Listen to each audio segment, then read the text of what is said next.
video. Naturals, green trends. Hello guys, எல்லாருக்கும் வணக்கம். Welcome back to our channel. ஒரு 300k touch பண்ணிட்டோம். So அதுக்கப்புறமா நம்ம போடுற ஃபர்ஸ்ட் வீடியோ இது நான் நினைக்கிறேன். இல்லை முன்னாடி வீடியோல டச் பண்ணிட்டோமா மறந்துட்டேன்.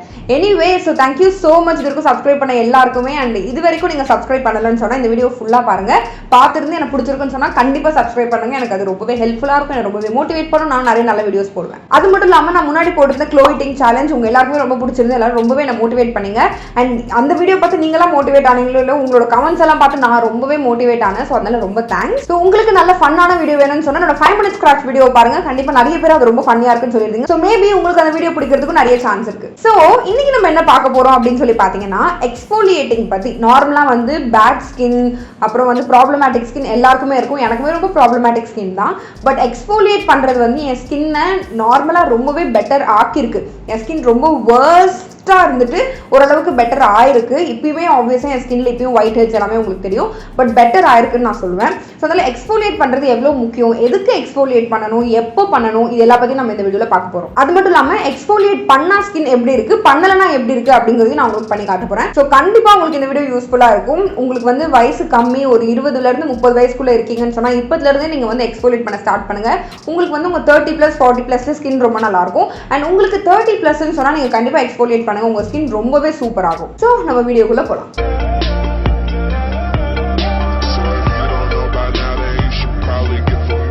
ஸோ ஃபர்ஸ்ட் எக்ஸ்போலியேட்டர்னா என்ன, எக்ஸ்போலியேட்டிங்னா என்ன?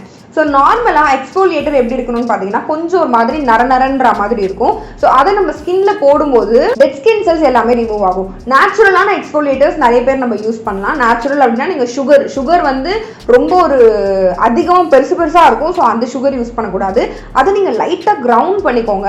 கொஞ்சம் ஒரு லைட்டாக இப்படி நீங்கள் அரைச்சிங்கன்னா உங்களுக்கு ஓரளவுக்கு அது சாஃப்ட் ஆகிடும். ஸோ அதை நீங்கள் ஃபேஸில் யூஸ் பண்ணலாம். ஈவன் இந்த மஞ்சள் இருக்குல்ல, கஸ்தூரி மஞ்சள், அது கூட நீங்கள் வந்து ஃபேஸில் தேய்க்கும்போது அது கூட சம்டைம்ஸ் எக்ஸ்போலியேட்டர் மாதிரி யூஸ் பண்ணும். அண்ட் பாடிக்கு வந்து நம்ம எக்ஸ்போலியேட் பண்றோம்னு சொன்னா இந்த லூஃபா நாறு அதெல்லாம் நம்ம பாடியில போட்டு தேய்க்கும் போது எக்ஸ்போலியேட் ஆகும். அப்புறம் எக்ஸ்போலியேட் பண்றதுலயே வந்து நிறைய டைப்ஸ் இருக்கு. எனக்கு தெரிஞ்சது பாருங்க இந்த பிசிக்கல் எக்ஸ்போலியேட்டர். ஸோ நம்ம ஒரு ஸ்க்ரப் ஃபேஸ்ல யூஸ் பண்றோம், இல்லைனா வந்து சுகர் போடுறோம், இதெல்லாம் பண்றோம், இதெல்லாம் பிசிக்கல் எக்ஸ்போலியேட்டர். அதுக்கப்புறம் கெமிக்கல் பீல் பண்ணுவாங்க, அது கூட கெமிக்கல் எக்ஸ்போலியேட்டர் சொல்லுவாங்க. அதுக்கப்புறம் இந்த மெஷின்ஸ் எல்லாம் வச்சு பண்ணுவாங்க, அதாவது எலக்ட்ரானிக் டிவைஸ் வச்சு பண்ணுவாங்க. ஸோ அதுலயும் எக்ஸ்போலியேட் பண்ணுவாங்க. ரொம்ப காமனான பண்ற விஷயம் என்னன்னு பாத்தீங்கன்னா இந்த பிசிக்கல் எக்ஸ்போலியேட்டிங் தான். நம்ம எதுக்கு புதுசா இந்த எலக்ட்ரானிக் கெமிக்கல்லாம் ட்ரை பண்ணும்? இப்போதைக்கு நம்ம இந்த பிசிக்கல்லே இருப்போம். நான் வந்து சம்டைம்ஸ் DIYல பண்ணுவேன் அண்ட் சம்டைம்ஸ் வந்து நான் ப்ராடக்ட்ஸ் யூஸ் பண்ணுவேன். நான் நிறைய வித்தியாசமான ப்ராடக்ட்ஸ் யூஸ் பண்ணுவேன் நிறைய பிராண்ட்ஸ்ல இருந்து. இப்போ நான் கரண்டா யூஸ் பண்ணிட்டு இருக்கிற எக்ஸ்போலியேட்டர் என்னன்னு சொல்லிடுறேன். மாமாவோட இந்த உப்டான் ஃபேஸ் ஸ்க்ரப் தான் நான் இப்போ கரண்டா யூஸ் பண்ணிட்டு இருக்கேன். இதுதான் நான் வந்து எப்பவுமே யூஸ் பண்ணுவேன் அப்படின்னு சொல்ல முடியாது. ஒரு சில நேரம் பிராண்ட்ஸ் மாத்துவேன், ஒரு சில நேரம் வெறும் நேச்சுரலாவே நான் யூஸ் பண்ணுவேன். சுகரை லைட்டா அரைச்சிட்டு அதுல தேனை ஊத்திட்டு அதுக்கப்புறம் அதுல கொஞ்சம் மஞ்சள் போட்டுட்டு அதை நான் மோஸ்ட்லி நான் அது யூஸ் பண்ணுவேன். அண்ட் ஒரு சில நேரம் அதெல்லாம் பண்றதுக்கு எனக்கு நேரமே கிடையாது. ஏதாவது ஒரு ப்ராடக்ட் யூஸ் பண்ணணும் அப்படின்னு சொல்லும்போது நான் இப்போ கரண்டா வந்து மாமாவோட உப்டன் ஃபேஸ் ஸ்க்ரப் யூஸ் பண்றேன். நீங்க யூஸ் பண்ற ஃபேஸ் ஸ்க்ரப்ல வந்து ஒரு சில குவாலிட்டிஸ் இருக்கணும். ஃபார் எக்ஸாம்பிள் அதுல பேரபன் இருக்க கூடாது. அது மட்டும் இல்லாம அந்த ஸ்க்ரப் வந்து குட்டி குட்டியா இருக்கணும். ரொம்ப ஹார்ஷா இருந்தா உங்க ஸ்கின்னை கிழிச்சிடும். ஸோ அது நமக்கு கண்டிப்பா தேவையில்லை. ஸோ குட்டி குட்டியா இருந்துச்சுன்னா நம்ம ஸ்கின்னை எக்ஸ்போலியேட் பண்ணும். ஸோ குட்டி குட்டி பார்ட்டிகல்ஸா இருக்கணும். நிறைய ஸ்க்ரப்ல குட்டி குட்டி பார்ட்டிகல்ஸா இருக்காது, இதுல குட்டி குட்டி பார்ட்டிகல்ஸ் இருக்கும். அண்ட் இன்னும் ஒரு சில ஸ்க்ரப் வந்து நான் உங்களுக்கு வீடியோ போக போக சொல்றேன். அது மட்டும் இல்லாம உங்க ஸ்கின்னுக்கு செட் ஆகுற ஏதாவது ஒரு இன்கிரிடியன்ட் அதுல இருக்க மாதிரி பாத்துக்கோங்க. ஃபார் எக்ஸாம்பிள் இதுல வந்து டர்மரிக் இருக்கு. வால்நட் ஸ்க்ரப் வந்து யூசுவலா எனக்கு பிடிக்காது. வால்நட் ஸ்க்ரப் எப்பவுமே வந்து நம்ம ஸ்கின்னை வந்து ஒரு மாதிரி அறுக்கிற மாதிரி ஃபீல் ஆகும். அதனால நான் வால்நட் ஸ்க்ரப் யூஸ் பண்ண மாட்டேன். இது யூஸ் பண்ணும்போது எனக்கு அதனால தான் ஸ்டார்டிங்ல வந்து அவ்வளவா பிடிக்கல. வால்நட் இருக்கு, ஸோ அதனால கண்டிப்பா ஏதாவது ஒன்று ஸ்கின்னை பண்ணணும்னு நினைச்சேன். பட் இந்த டர்மரிக் இருக்கு. ஸோ அந்த டர்மரிக் இருக்குங்கிறதுனால என் ஸ்கின்னுக்கு இது ஒத்துக்குச்சு. உங்களுக்கு வந்து வால்நட் ஒத்துக்காதுன்னு சொன்னா கண்டிப்பா நீங்க ட்ரை பண்ணாதீங்க. இது வரைக்கும் நான் யூஸ் பண்ணதுலயே பெஸ்ட் ஸ்க்ரப்னு கண்டிப்பா ஒரு சிலது இருக்கும். அது எல்லாமே நான் உங்களுக்கு போக போக சொல்றேன். இது நான் இன்னைக்கு ஃபீச்சர் பண்றதுக்கு ரீசன் என்னன்னு பாத்தீங்கன்னா இதுல நிறைய நல்ல விஷயங்கள் இருக்கு. இதுல பேரபன் இல்ல, SLS இல்ல, டெர்மட்டாலஜிக்கலி டெஸ்ட், அப்புறம் எல்லா ஸ்கின் டைப்புக்கும் செட் ஆகும். இன்னொன்னு இந்த ஸ்கின்னை டீடான் பண்ணுதுன்னு சொல்றாங்க. எனக்கு உப்டானோட ஃபேஸ் வாஷ் அது எல்லாமே கூட ஸ்கின்னை டீடான் பண்ணும். இது வந்து டீடான் ஆகி நான் ட்ரை பண்ணல. ஏன்னா வந்து ஆப்வியஸா இப்போ நம்ம வந்து வெளியே போய் ஸ்கின்னை டீடான் பண்ணலாம் பார்க்க முடியாதுங்கிறது நான் ட்ரை பண்ணல. பட் கண்டிப்பா ஸ்கின்னை ஜென்டலா எக்ஸ்போலியேட் பண்ணுது. அதுக்கப்புறம் வந்து ஸ்கின்னை சாஃப்ட் ஆகுது. ஸோ நான் சொன்னல ஸ்க்ரப் வந்து போட்டா எப்படி இருக்கு போடலனா எப்படி இருக்கும்னு சொல்லி. ஸோ என்னோட ஃபேஸோட ஒரு சைடை வந்து நான் எக்ஸ்போலியேட் பண்ணிட்டு இன்னொரு சைடு எக்ஸ்போலியேட் பண்ணாம காட்டுறேன். உங்களுக்கு கேமரால எவ்வளவு டிஃபரன்ஸ் இருக்குன்னு எனக்கு தெரியாது, பட் நேரில் அவ்வளோ டிஃபரன்ஸ் இருக்கும் நீங்கள் வந்து ஸ்க்ரப் பண்ணதுக்கப்புறம். ஒரு சைட் பார்த்தீங்கன்னா உங்களுக்கு நார்மலாக செம்ம சாஃப்டாக ஆகும். உங்களுக்கு வந்து நீங்கள் தொட்டு பார்க்கும்போதே உங்களோட ஒயிட் ஹெட்ஸ், பிளாக் ஹெட்ஸ் அது எதுவுமே உங்களுக்கு ஃபீல் ஆகாது. பட் இன்னொரு சைட் நீங்கள் தொட்டு பார்க்கும்போது ரொம்ப ரஃபாக இருக்க மாதிரி இருக்கும், செயலிழந்து போன மாதிரி இருக்கும். ஸோ அதுக்காகவே நம்ம கண்டிப்பாக எக்ஸ்ஃபோலியேட் பண்ணணும். உங்களுக்கும் வந்து ஸ்க்ரப் ரப் சேலஞ்ச் கொடுக்குறேன். ஸ்க்ரப் ரப் சேலஞ்ச்னா ஒன்றுமே கிடையாது. நீங்கள் வந்து ஸ்க்ரப்பை வந்து ஒரு சைடு போட்டு பாருங்க, ஒரு சைடு எக்ஸ்ஃபோலியேட் பண்ணி பாருங்க, இன்னொரு சைடு எக்ஸ்ஃபோலியேட் பண்ணாமல் இருந்து பாருங்க. ரெண்டு சைடுக்கும் உங்களுக்குமே நல்ல டிஃபரன்ஸ் தெரியும். ஸோ அதுக்காக கண்டிப்பாக நம்ம எக்ஸ்ஃபோலியேட் பண்ணணும். நான் மாமா நார்மலாகவே சஜஸ்ட் பண்ணுறதுக்கான ரீசன் வந்து இது பிளாஸ்டிக் பாசிட்டிவ். ஸோ அவங்க யூஸ் பண்ணுற பிளாஸ்டிக்கை விட அதிகமாக ரீசைக்கிள் பண்ணுறாங்க. அது மட்டும் இல்லாமல் பீட்டா வந்து க்ரூவல்ட்டி ஃப்ரீ அப்படின்னு சொல்லி சர்டிஃபை பண்ணியிருக்காங்க. ஸோ க்ரூவல்ட்டி ஃப்ரீ விரும்புறவங்களுக்கு கண்டிப்பாக யூஸ் ஆகும். அண்ட் நான் இதோட லிங்க்ஸ் எல்லாம் டிஸ்கிரிப்ஷனில் கொடுக்குறேன். இது நைக்கா, அமேசான், மாமா.inல கிடைக்கும். உங்களுக்கு வேணும்னா கீர்த்தி 2020 கூப்பன் கோட் யூஸ் பண்ணுங்க, உங்களுக்கு 20% டிஸ்கவுண்ட் கிடைக்கும். இதுலயே பாத்தீங்கன்னா சார்கோல் ஸ்க்ரப்பும் இருக்கு. ஆனால் எனக்கு சார்கோல் அவ்வளோவா பிடிக்காது. என்னோட ஸ்கின் டைப்புக்கு வந்து அவ்வளோவா செட் ஆகாது. பட் உங்களுக்கு வந்து ஸ்கின் ரொம்ப ஆயிலியா இருக்குன்னு சொன்னா சார்கோல் செட் ஆகும். ஏன்னா உங்களுக்கு வந்து அந்த ஆயில் எல்லாத்தையுமே எடுக்கும். என் ஸ்கின் ஆல்ரெடி வந்து ஒரு ட்ரையான ஒரு ஸ்கின்ங்கிறதால எனக்கு இது அவ்வளோவா செட் ஆகல. அதனால நான் வந்து உப்டானோட தான் ட்ரை பண்ணேன். எனக்கு இது அவ்வளோவா பிடிக்கல. பட் மேபி உங்களுக்கு வந்து சார்கோல் நார்மலாக பிடிக்கும்னா நீங்கள் இதை ட்ரை பண்ணி பார்க்கலாம்.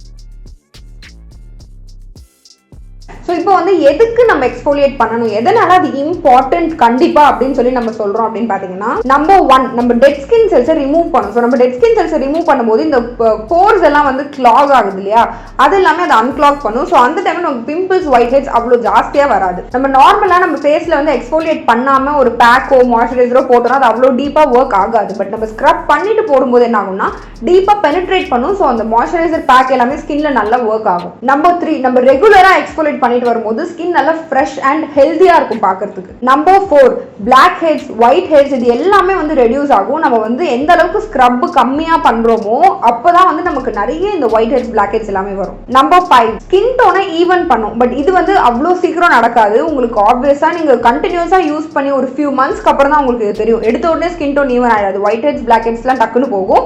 பட் ஸ்கின் டோன் ஈவன் ஆகிறதுக்கு ஒரு நல்ல ஒரு ப்ராசஸ். அந்த ஸ்கின் கேரை விரும்பி நம்ம ஒரு ரொம்ப மாசம் பண்ணணும். அதுக்கப்புறம் தான் உங்களுக்கு அது டிஃபரன்ஸ் தெரியும். அது மட்டும் இல்லாமல் நம்ம ஸ்கின்ல இருக்கிற டெக்ஸ்டரையும் அது வந்து நார்மல் ஆகும். நம்ம ஸ்கின் டெக்ஸ்டர் எல்லாருக்குமே இருக்கும். இந்த மாதிரி நரன்னு இருக்கும் நம்ம ஸ்கின்ல. ஸோ அது இருக்கும்போது நம்ம எக்ஸ்ஃபோலியேட் ரெகுலரா பண்ணோம் அப்படின்னு சொன்னா உங்களுக்கு அந்த டெக்ஸ்டர் வந்து கொஞ்சம் ஸ்மூத் ஆகும். இது வந்து உங்களுக்கு எந்த அளவுக்கு நான் சொல்றது புரியும்னு எனக்கு தெரியல. பட் நான் கொஞ்சம் ரிசர்ச் பண்ணேன் அண்ட் எனக்கு வந்து எனக்குமே அவ்வளோ டீப்பா இதை பத்தி புரிஞ்சிருக்குன்னு நான் சொல்ல மாட்டேன். பட் எனக்கு புரிஞ்சதை நான் உங்களுக்கு சொல்றேன். லிம்பெட்டிக் ட்ரைனேஜ் அப்படின்னு சொல்லி ஒரு விஷயம் நடக்குமா நம்ம வந்து எக்ஸ்ஃபோலியேட் ரெகுலரா பண்ணும்போது. அது என்ன பண்ணுன்னு பார்த்தீங்கன்னா நம்ம ஸ்கின்ல இருக்கிற டாக்ஸின்ஸ் இந்த கெட்டது அதெல்லாம் இருக்கும்ல அதெல்லாத்தையும் ரிமூவ் பண்ணும். நம்ம ஸ்கின்னை டீடாக்சிஃபை பண்ணும். அது மட்டும் இல்லாமல் ஆக்சிஜன் ரிச் பிளட் வந்து அதை சர்க்குலேட் பண்ணும். நார்மலாக வந்து நம்ம பிளட்ல ஆக்சிஜன் ரிச் நிறைய ஆக்சிஜன் இருக்குன்னு சொன்னா அந்த இடத்துல வந்து நம்ம ஸ்கின் க்ளோயிங்கா இருக்கும். ஸோ ஃபேஸ்ல நம்ம எக்ஸ்ஃபோலியேட் பண்ணும்போது அந்த இடத்துல ஆக்சிஜன் ரிச் பிளட் சர்க்குலேட் ஆச்சுன்னா ஸ்கின் நல்ல க்ளோயிங்கா இருக்கும். அது மட்டும் இல்லாமல் நம்ம செல்லுலாரோட ஹெல்த்தை அது பூஸ்ட் பண்ணும். ஸோ அதுவே ஸ்கின்னுக்கு ரொம்ப நல்லது. இந்த மாதிரி வேரியஸ் பெனிஃபிட்ஸ் இருக்கு. ஸோ அதனால எக்ஸ்ஃபோலியேட் பண்றது எவ்வளவு முக்கியம்னு சொல்லி பார்த்துக்கோங்க.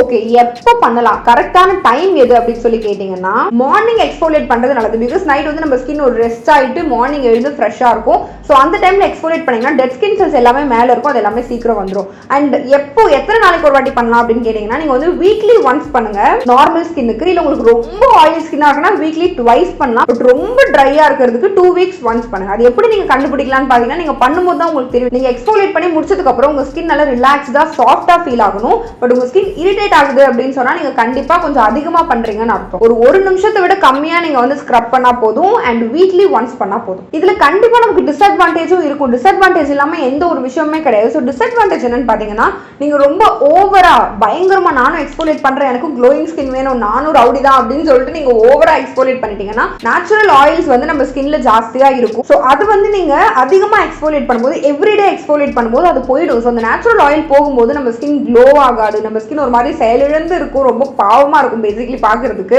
ஸோ அதனால நீங்க வந்து கம்மியா பண்ணுங்க. ஒரு வீக்லி ஒன்ஸ், வீக்லி ட்வைஸ் அந்த மாதிரி பண்ணா போதும். அப்போ உங்களுக்கு இந்த டிஸ்அட்வான்டேஜ் இருக்காது. ஸோ டோட்டலா எக்ஸ்ஃபோலியேட்டிங் பத்தி இவ்வளவுதான் வந்து நான் சொல்லணும்னு நினைச்சேன். பிகாஸ் நிறைய பேருக்கு அதோட இம்பார்ட்டன்ஸ் தெரிய மாட்டேங்குது. நான் ஒரு சிலர் கிட்ட பேச வேண்டாம், அவங்களாம் சொல்லுவாங்க எதுக்கு பண்ணணும், அதை போட்டு எதுக்கு தேய்க்கணும், அதுவும் வேஸ்ட் இல்லை, நம்ம மாய்ஸ்சரைசர்லாம் போட்டால் பத்தாதா அப்படின்னு சொல்லி.